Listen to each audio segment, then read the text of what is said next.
O Entendendo do Direito de hoje vai falar sobre imposto de renda, tributação no Brasil. Os brasileiros andam revoltados com a carga tributária. Acabaram de fazer uma declaração, alguns receberam agora a restituição do primeiro lote do imposto de renda no dia 15 de junho. Mas como se preparar para a declaração do imposto de renda, por exemplo? O que é a carga tributária brasileira? Ela é efetivamente pesada? Se tributa de forma certa e honesta e justa nesse país? Quem vai falar um pouquinho com a gente sobre isso é Shigemasa Yamazaki. Bom, qual é o currículo do advogado Shigemasa Yamazaki? Ele é advogado, contador, administrador, quase um economista, e ele tem agora também estudos na área de mercado imobiliário. Fora tudo isso, ele tem também pós-graduação em Direito Tributário, atua nessa área, e nós vamos falar um pouco sobre a tributação no Brasil. Daqui a pouquinho, Shigemasa Yamazaki com a gente.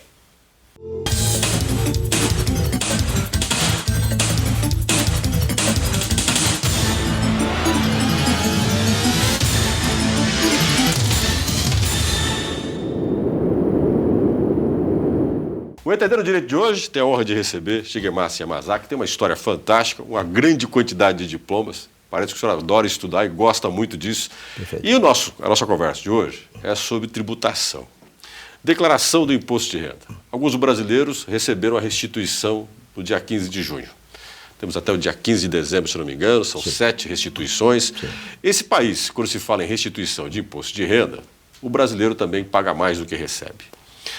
Esse país tem uma carga tributária injusta, na opinião do senhor?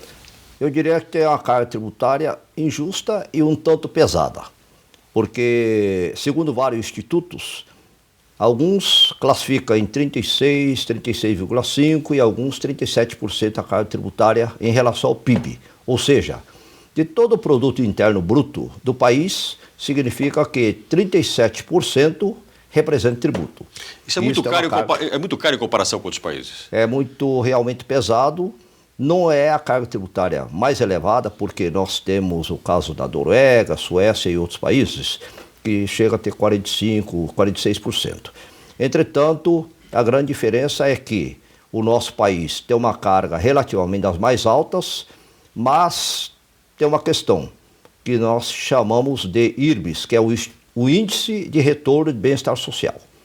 É baixíssimo. Há poucos dias, eu participando de um pós-graduação e abrindo uma aula magna, na qual eu proferi numa universidade, eu levei um índice mostrando que das 30 cargas tributárias maior do país, aliás, do mundo todo, o Brasil ocupa o último lugar em IRBs, que é o Índice de Retorno de Bem-Estar Social, do tributo que o cidadão paga e o retorno que é dado sob forma de saúde, segurança, educação e outros tipos de itens que compõem o bem-estar social, que está relacionado diretamente a esses retornos e também ao índice de desenvolvimento humano. O Brasil é o último colocado dos 30 países com a maior carga tributária. Doutor Yamazaki, tem aí uma questão que eu queria explorar um pouquinho com o senhor, que é o quanto a gente paga de tributo. Claro que os brasileiros que têm uma renda aí acima, se eu não me engano, acima de, acho que de 23 mil reais por ano, eles acabam tendo que tributar. Sim. A maior parte dos brasileiros tributa sem saber. Sim. Quando a gente vai comprar um macarrão no supermercado, abastecer o veículo, vai comprar um sapato, está tributando. Sim. E nós estávamos conversando antes dessa entrevista que no Brasil nós temos uma tributação excessiva e de forma injusta. O senhor chamou até de forma invertida. Para explicar um pouco para os nossos telespectadores, que tributação é essa? Em que momento eu pago imposto nesse país? Bem, Gilson, em verdade, existe o que chama-se modelo ou concepção de tributação. A concepção de tributação, nós podemos dividir todos os tributos que nós temos em duas categorias. Um nós chamamos de tributação direta e outra indireta. Então, tributo direto e indireto. O que seria a tributação direta e indireta? A tributação direta é aquela que você tributa justamente o detentor de um determinado bem, patrimônio ou capital. Então, por exemplo, a pessoa tem uma fazenda, é tributação direta, porque está identificando aquele que detém o bem e que deve pagar o ITR. O IPTU, a pessoa tem um prédio, tem um terreno, ele paga o IPTU, porque ele detém a propriedade de uma casa, no caso, por exemplo, um barracão, um comércio, etc., um estabelecimento comercial, no caso, um prédio, né? IPVA, a pessoa detém um veículo. Então, a tributação direta é aquele que ele detém o bem. E a tributação indireta é a tributação sobre a forma de consumo, que é o consumidor, onde ele paga indiretamente, sem saber que dentro do produto ele está comprando parte produto e parte imposto. Só para ter uma ideia, a carga tributária de consumo do Brasil, ele chega perto de 40%. De cada R$100 que eu pago no produto, eu estou pagando R$40 de Significa que 35 a 40 de R$100 é produto, é imposto. E produto o senhor está pagando 65 ou 70. Isso significa que ela se torna injusto na medida em que, fazendo uma breve comparação, todo mundo tem que comprar macarrão, como se diz, óleo, sabão, etc.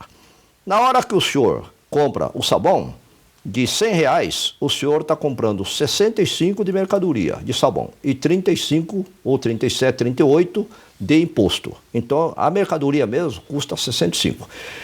Vamos pegar os Estados Unidos, o Japão e outros países. Em geral, a tributação de consumo é entre 5%, 6%, 7%. Então, de R$100 de mercadoria que ele compra, ele está pagando 5 de imposto. Então, 95 é mercadoria realmente.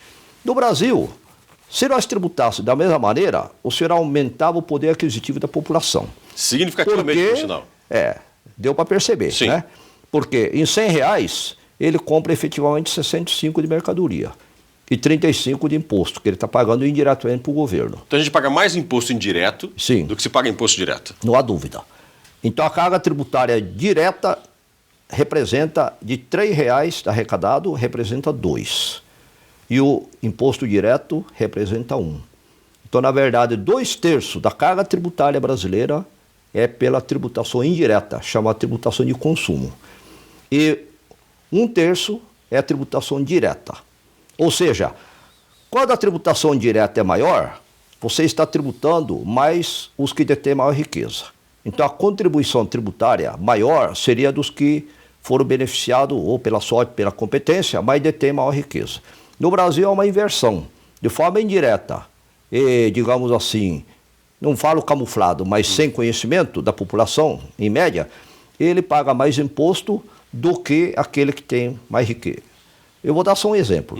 Vai imaginar, na prática, quem ganha menos no Brasil paga proporcionalmente mais imposto do que quem ganha mais e tem mais riqueza. Uma pessoa que tem um salário mínimo, ele gasta quase tudo em alimentação, em vários bens, que tem tributação de consumo grande. Que é a tributação direta. Geladeira, tal, etc. Então ele paga quase 40% de imposto. Se ele ganhar R$1.000, ele paga 400 de imposto e 600 é o poder aquisitivo de mercadoria. Mas vai imaginar que uma pessoa ganha R$10.000. Ele não vai gastar os 10 mil em consumo. Ele vai no cinema, que tem tributação menor, em teatro, etc. Então, vamos supor que de 10 mil ele gaste R$2.000 em consumo, em arroz, feijão, mercadoria, etc. 40% de 2 mil, numa conta rápida, vai dar 800 de imposto. Quem ganha 1.000, ele gastou todo o 1.000 em alimentação. R$400 então ele gasta 400. 400 é menos do que 800, mas é 40% de 1.000. O outro que ganha 10 mil, se ele pagar 800 de imposto, ele está pagando 8%.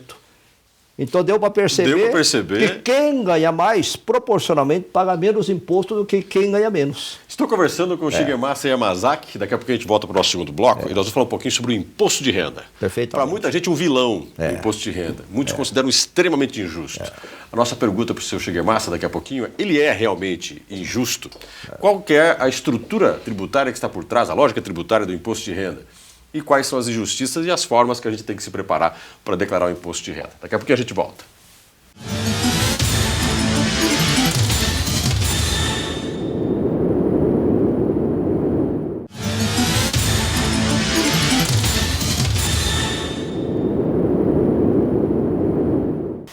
O Entender o Direito de hoje está conversando com o Shigemasa Yamazaki. Bom, além dele ser advogado, conversamos agora administrador, o seu Shigemasa também ele falou comigo agora, pedagogo, educador, formado em matemática e formado em física. Só para poder marcar, aí, deixar marcado o currículo do senhor Yamazaki. Mas eu queria voltar à nossa questão da tributação. Sim. O senhor fez uma excelente explanação no primeiro bloco, eu queria aproveitar um pouco isso e falar agora de imposto de renda. O imposto de renda para alguns brasileiros é considerado um monstro. injusto. Eu conheço muitas pessoas que, quando pagam o imposto de renda, se consideram lesadas, roubadas. Nós tivemos a polêmica no ano passado da tentativa de mudar o patamar de quem declara e quem não declara, e acabou ficando um número grande de pessoas que tiveram ganhos reais no último ano de salário, que acabaram tendo que começar a pagar o imposto de renda. Não pagavam, agora vão pagar. O imposto de renda para a pessoa física é injusto? Qual a lógica que está por trás dele? Bem, o imposto sobre a renda, inicialmente é necessário conceituar o que seria imposto sobre a renda. Porque quando se fala em imposto sobre a renda, ele não é imposto sobre rendimentos. Rendimento é o total do que você ofere, você ganha ou você traz para o teu cofre, para o teu caixa.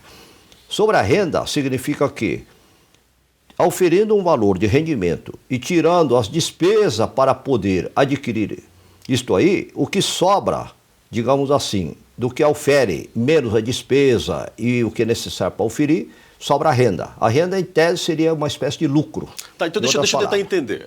Vamos pensar que eu tenho um rendimento, vamos fazer hipoteticamente, de 10 mil reais por mês. Certo. Mas para poder ter rendimento, eu tenho uma série de gastos, eu tenho uma série de investimentos pessoais, da minha estrutura pessoal, da minha família. Não há dúvida. E aí eu tenho então que debitar isso.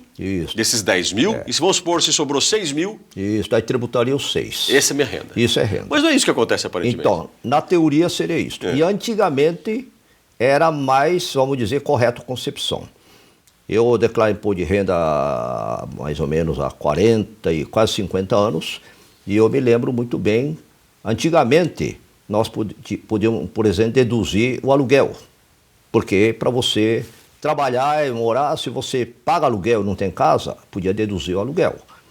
Para a sua profissão, se tivesse que usar uma roupa especial, como terno, um advogado, etc., ou um engenheiro teria que usar uma bota, alguma coisa, aquilo lá, comprovar com nota da compra, se podia deduzir. Hoje, o governo cortou tudo isso. Então, ele disse que para sobrar a tua renda, hoje, você teria direito de deduzir, por exemplo, dependente, porque você tem que sustentar a sua esposa ou seu filho. Então, é a despesa. Educação. Então, por exemplo, seus filhos, dependente, ou você mesmo, ou sua esposa, poderia deduzir a educação. Então, isso aí é o que sobrou hoje em despesa médica odontológica. E mesmo então, assim, em cima de um patamar que o governo então deu para entender que essas 3 despesas, eles consideram que é necessário para você sobreviver e tal. Em tese, se for levar ao rigor do que é imposto sobre a renda, você poderia, por exemplo, plano de saúde também você pode deduzir que entra na despesa médica.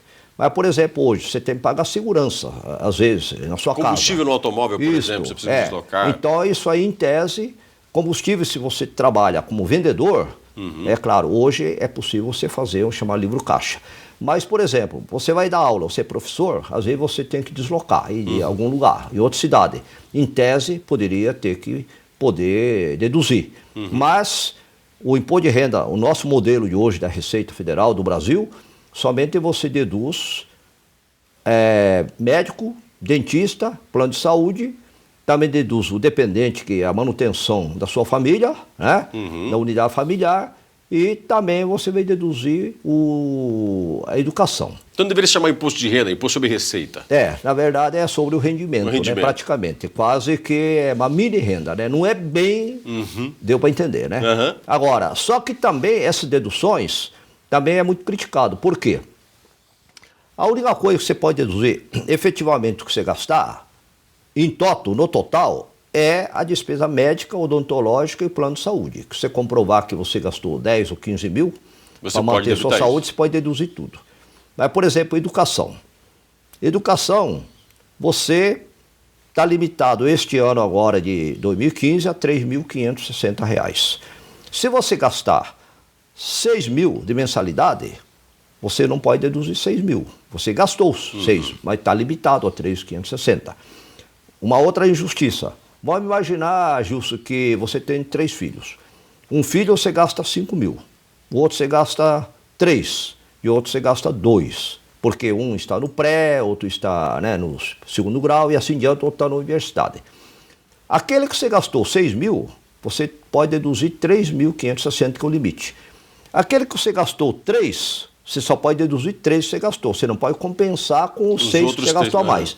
O outro que você gastou 2 também, você só pode deduzir 2. Você não pode somar 2 mais 3 vai dar 7, com mais, por exemplo, 5, vai dar 12. Aí, dividido por 3 filhos? Isso, 3 filhos, se é 3.560, vai dar um pouquinho mais de 10.600, 10.680, né? Então, se você gastou 12, em tese, deveria você poder deduzir 3 vezes o limite de cada um. Agora, mas você não pode. Senhor Mazzaga, deixa eu fazer uma pergunta. Essas regras são criadas, que pelo que o senhor coloca, são extremamente injustas. Sim. Em cima do que se cria isso? Porque alguém deve pensar, como o senhor acabou de falar para mim, que ao fazer esse tipo de dedução e colocar esses patamares de descontos e o que se desconta, você não está fazendo justiça com a pessoa que às vezes tem que gastar para trabalhar, está gastando com filhos na escola. Na verdade, o imposto sobre a renda, a lei, outorga a administração tributária, que no caso é a Receita Federal do Brasil, que cria esses modelos dentro de estudos técnicos que são feitos pelos técnicos lá da Receita. Entretanto, esses índices já vêm há um certo tempo. Aí a grande crítica que se faz é a base inicial se foi bem fundamentada. Com certeza não foi, porque, por exemplo, qualquer colégio que o senhor tenha, por exemplo, matriculado um filho, o senhor vai gastar 5, 6, 7, 8 mil de mensalidade, né? Uma faculdade ou um colégio, né? Particular. Entretanto, o limite dele está em 3.560, dá menos de R$300. Mas na educação, em tese, não iria abranger somente a matrícula e a mensalidade. Você também tem outros gastos, né? Certo. Com livro, caderno, né? Equipamento, uniforme material, etc. Não é? Uniforme, né? Tudo isso faz parte do processo educativo. Então, para você educar um filho, no mínimo você vai gastar 8, 10 mil, 15 mil reais. Bem, a outra questão que eu coloco no tocante a isto é a correção permanente de ano para ano. Por quê? Você tem um poder aquisitivo hoje X, você tem um reajuste do teu salário, vamos supor, de 10% ou 15%. Mas o governo, ele tributa na base de faixas. Nós temos 4 faixas de tributação de imposto de renda física. Certo. Então, nós temos de 7,5%, 15%, 22,5% e 27,5%. Então, veja bem, nós começamos na primeira faixa com R$ 1.903 e vamos caminhando até 4 mil e pouco, que é o limite dele, 4.600 e pouco. Bom, veja bem, nesse intervalo, nós temos tributo de 7,5%, 15%, 22,5% e 27,5%. Só que essas faixas, elas deveriam ser reajustadas ano a ano de acordo com um índice de inflação, que pode ser do IBGE, do IGPM, do INPI, de qualquer índice, né, que o governo criasse. Entretanto, não tem sido reajustado por índice nenhum. Por exemplo, o governo fixou nos últimos anos, nos últimos 5 anos, que o reajuste seria linear de 4,5%. Mas todos os anos tem dado um índice de inflação de 6, 7, 8, 9%. E agora 8,5%, por exemplo. Isso.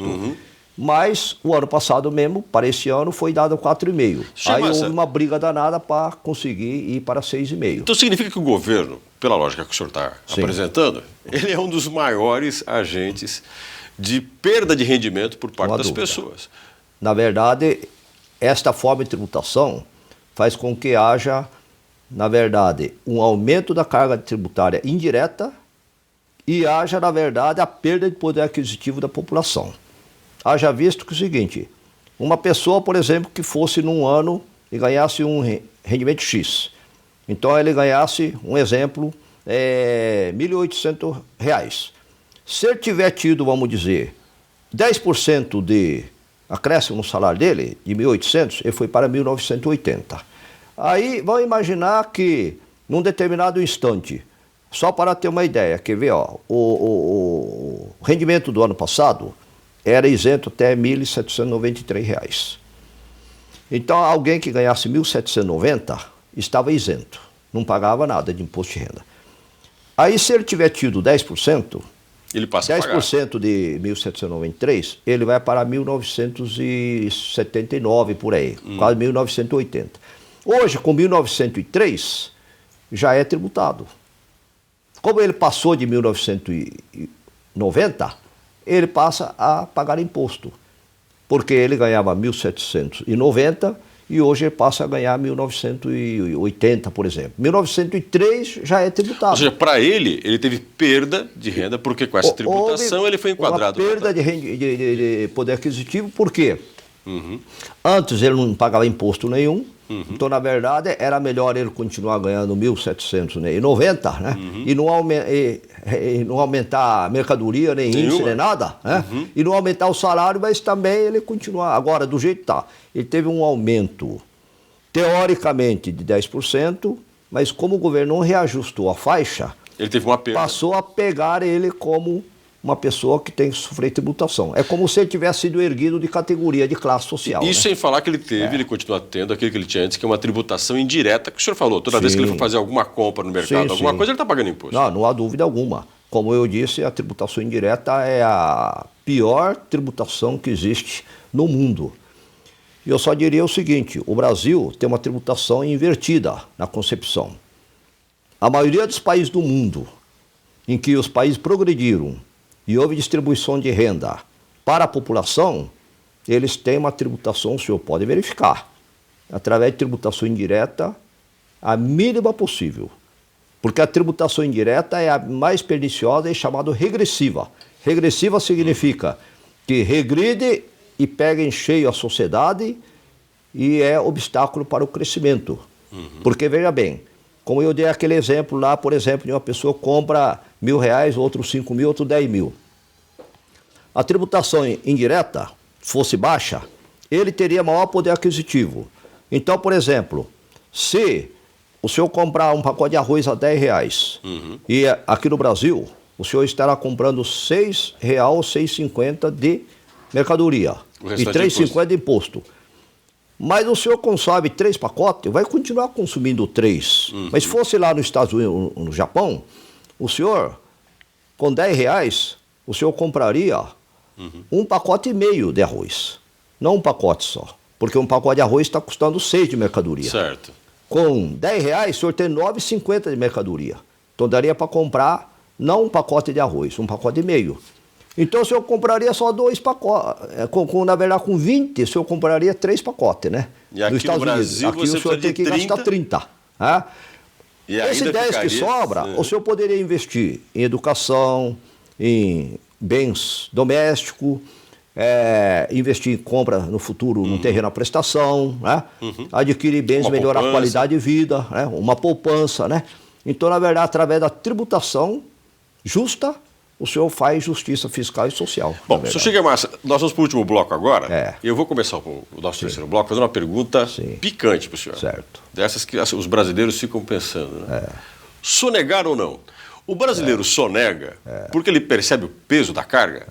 É assim que se justifica a sonegação? Qual a opinião do senhor sobre um país que tem uma tributação elevada, como o senhor falou, mas também o governo reclama que tem muita sonegação? Este é o tema do nosso próximo bloco. Estou conversando com Shigemasa Yamazaki, que tem uma série de formações, mas é advogado, especialista em direito tributário, e voltamos no próximo bloco.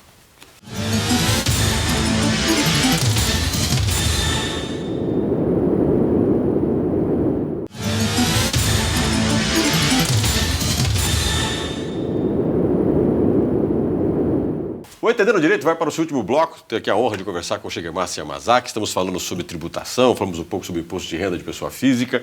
E eu quero começar esse último bloco, nós inclusive conversamos aí no final do segundo, sobre um tema picante, sonegação.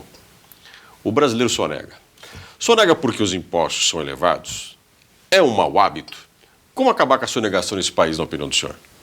Bem, em primeiro lugar, Gilson, eu teria que fazer uma consideração preliminar sobre o tema sonegação e sobre o tema elisão fiscal. A sonegação fiscal seria você deixar de pagar o tributo ou pagar a menor, mas contrariando uma lei.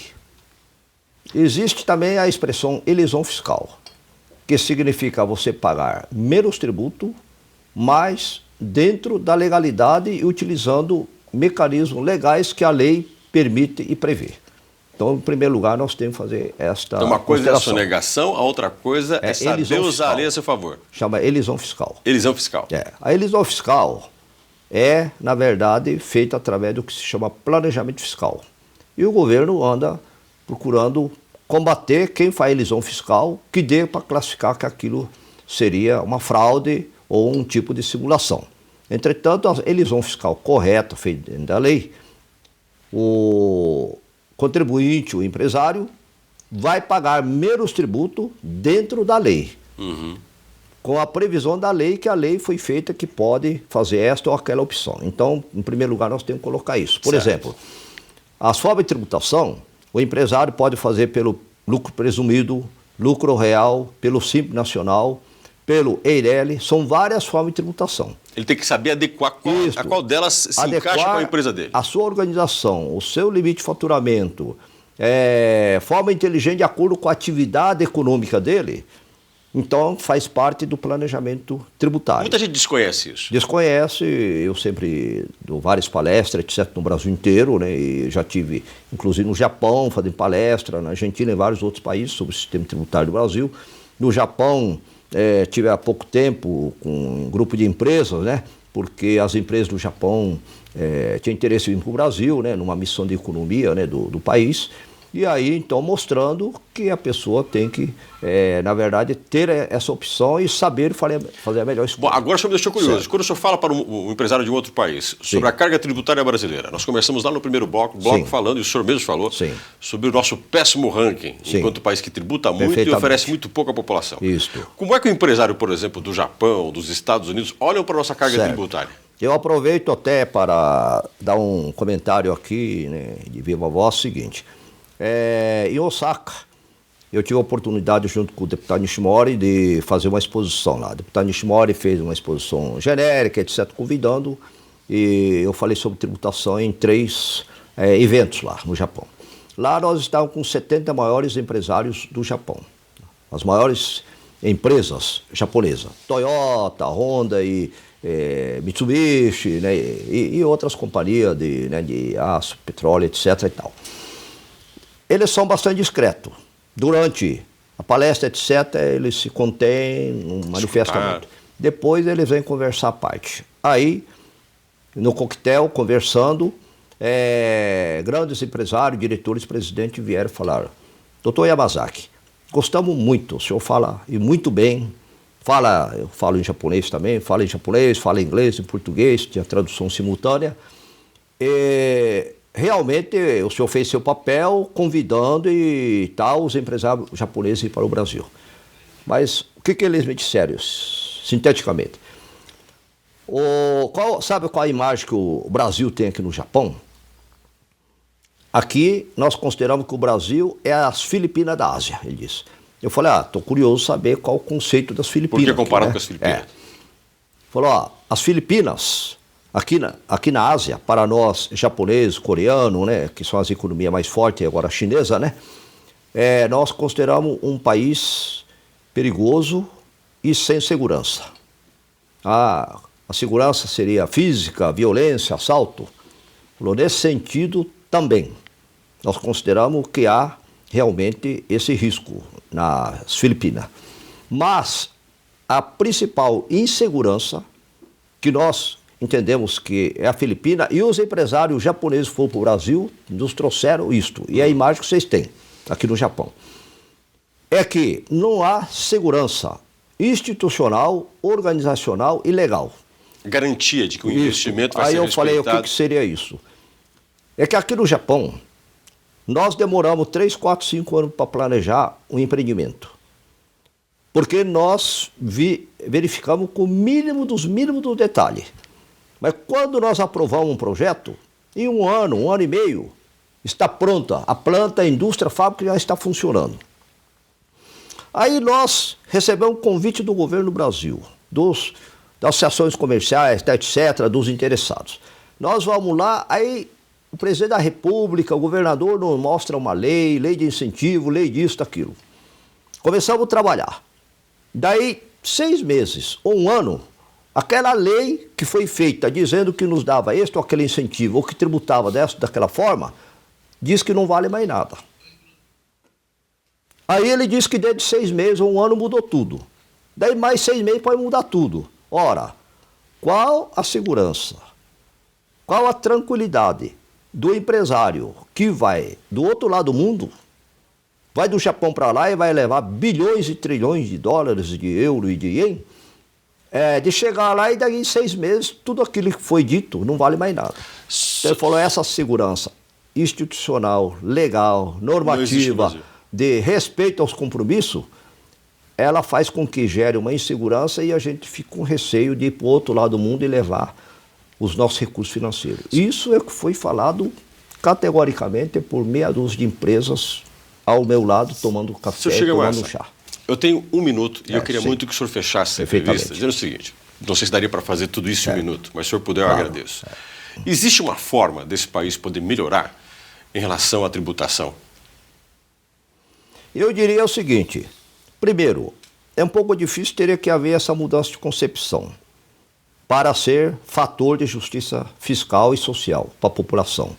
Mudar tributando mais quem pode e menos quem não pode. Essa seria uma mudança de modelo de tributação direta e indireta, inverter, né, a forma de tributação. A tributação também, mesmo aquela que existe, ser mais justa, ou seja, corrigir, por exemplo, o índice de correção e assim diante. Teria que haver também, indiretamente, uma forma de atrair para que a pessoa pagasse com alegria e satisfação. Por exemplo, através do retorno daquilo que a pessoa paga e aquilo que ele retorna para a comunidade, que é o IRBS, que é o Índice de Retorno de Benefício e Bem-Estar Social. Porque o Brasil é o último colocado dos países que tem a maior tributação. Perde para os Estados Unidos, que é o primeiro colocado, perde para a Austrália, que é o segundo, e o Japão é o terceiro país, os 3 do ranking que tem maior retorno de bem-estar social do que a pessoa paga. Na Suécia e outros países, Japão e todos, eles pagam com satisfação, com alegria, porque é como se ele estivesse depositando aquilo na mão, na poupança de alguém sério, que vai ser uma espécie de um pai dele, investir, aplicar e dar o retorno. Agora, no Brasil, infelizmente, ligando problema de corrupção, Lava Jato, Petrobras, várias outras formas de individualismo, que é o principal fator. Quando nós reformarmos a mentalidade um pouco do povo, eu entendo, e que cada um deixar a individualidade, o interesse individual, para pensar um pouco mais no interesse coletivo, eu acredito que teremos possibilidade de realmente melhorar não só a tributação, com o bem-estar e, na verdade, o retorno em benefício e bem-estar da sociedade. É essa forma que eu entendo que é a mais correta. Infelizmente, meu tempo acabou. Eu queria muito agradecer a sua presença. As colocações que o senhor fez foi fundamental. E uma próxima vez convido o senhor a voltar aqui e continuarmos essa conversa que daria para fazer vários programas. Muito obrigado pela sua presença. Eu que agradeço, muito obrigado, e o senhor e a todos os telespectadores que nos ouvem com paciência. Eu acabei de conversar com o Shigemasa Yamazaki. Ele é advogado, ele é contador, é matemático, é também pedagogo, uma série de graduações e é especialista em direito tributário. E conversou conosco sobre o imposto de renda, a tributação no Brasil. O Entendendo Direito quer contribuir com você, para você entender um pouco melhor a situação que está à sua volta, utilizando o direito como uma ciência e um conhecimento capaz de nos dar consciência do nosso papel na sociedade. E hoje tivemos aí uma discussão muito boa sobre tributação no país. Até o nosso próximo programa.